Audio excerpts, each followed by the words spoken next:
បាទជំរាបសួរពុកម៉ែបងប្អូនវិលមកកាន់ Channel បស្រាយសុបិនសាជាថ្មីថ្ងៃនេះផងដែរខ្ញុំនឹងលើកយកទាក់ទងនឹងពុកម៉ែបងប្អូនសុបិនថាកាន់ទុក្ខ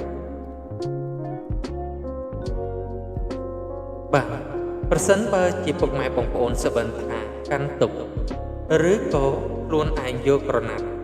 កាន់ទុក្ខចងនៅនឹងដៃឬក៏សុបិនឃើញអ្នកដទៃកាន់ទុក្ខមានទឹកមុខក្រៀមក្រំទំនាយទាយនៅក្នុងសុបិនដូច្នេះថា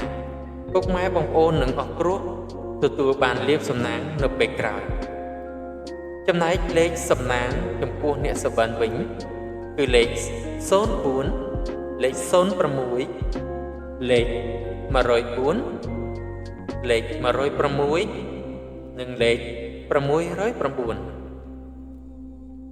បាទតើតើនឹងពុកម៉ែបងប្អូនសុបិនថាកាន់ទុក្ខគឺមានអត្ថន័យដោយការបកស្រាយខាងលើជាចុងក្រោយក៏សូមជូនពរពុកម៉ែបងប្អូនជួបតែសំណាងល្អគ្រប់គ្នាសូមអរគុណ